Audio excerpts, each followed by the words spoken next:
Power star Pavan Kalyan gear మార్చారు. State central సర్కార్పై voice పెంచారు. ల్యాండ్ పూలింగ్ పై చంద్రబాబును, స్పెషల్ స్టేటస్ పై మోడీని నిలదీశారు. పవన్ టూర్లో జరుగుతున్న సమయంలోనే ఆయన కామెంట్లకు కౌంటర్ ఇచ్చారు. ఏపీ సీఎం చంద్రబాబు రాజధాని ప్రాంతాల్లో పవర్ స్టార్ టూర్ కాస్త పవన్ వర్సెస్ బాబుగా మారింది. ఇద్దరి మధ్య డైలాగ్ వార్కు దారితీసింది.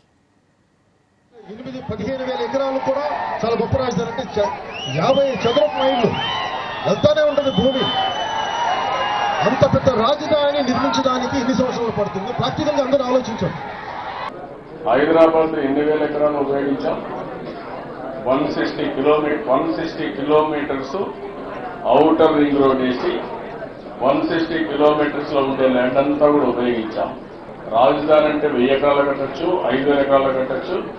5,000 ఎకరాల్లో కట్టి 1000 ఎకరాల్లో కడితే ఆ ల్యాండ్ కూడా విలువ రాదు, అక్కడుండే వ్యక్తులు కూడా లాభం రాదు. భూమి చాలా విలువైంది. భూమి పెరగదు, భూమి అవసరాలు కుంజించిపోతా ఉంటుంది. అందుకని భూమిని చాలా జాగ్రత్తగా గౌరవించాం. మనం భూమి పూజ చేసే ఏదైనా చేస్తాం అంటే భూమికి మనం అంత గౌరవిస్తాం.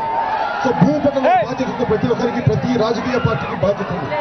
అది ఒక్కరి సొత్తు కాదు, అందరి సొత్తు. అందుకని రాజధాని కావాలంటే చాలా సంతోషంగా సమీకరణ చేసినందుకు నాకు సంతోషం, కానీ చాలా బాధ్యత ఉంది అందరికీ.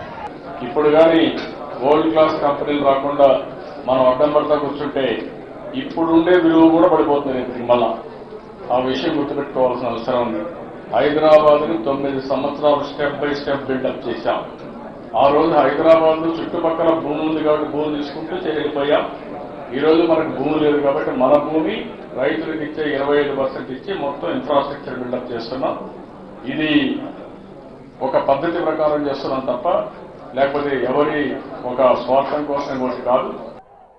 స్వచ్ఛందంగా భూమి ఇస్తే పర్లేదమ్మా, కానీ భూసేకరణ చట్టం కింద మిమ్మల్ని తీసేసుకుంటామని చెప్పి మీ భూమి లేకుంటే మొదటి అస్సలు మీరు భయపడాల్సిన అవసరం లేదు.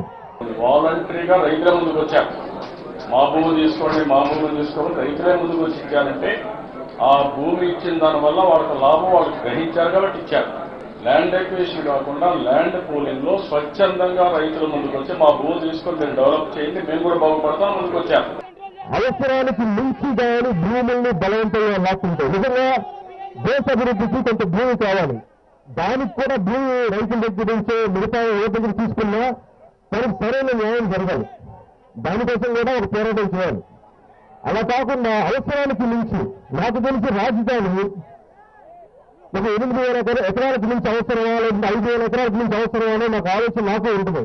ఒక 500 ఎకరాలు కూడా అవసరం లేదు రాజధానికి. ఎందుకు ఊరికి ఒక 4 ఆఫీసులు కట్టుకోవాలి. సెక్రటరియట్, డైరెక్టర్ అయితే మల్టీ స్టోర్ కట్టుకుంటే ఒక 4 ఆఫీసులు కట్టుకోవచ్చు. దానివల్ల ఎకానమీ డెవలప్ కాదు, అది కరెక్ట్ కాదు. బలవంతంగా తెలుగుదేశం ప్రభుత్వం కానీ మీ భూముల్ని లాక్కుంటే దానికి నేను ముందుంటాను.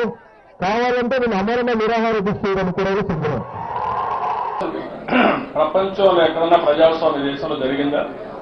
33,000 ఎకరాలు దగ్గర ల్యాండ్ పూలింగ్ లో ఇచ్చిన సంఘటన ప్రపంచంలో ఎక్కడ జరిగిందా? ఇది బలవంతం. ఎవరు బలవంతం చేస్తారు? వాళ్ళు ప్రజాస్వామ్యాలు బలవంతం చేసి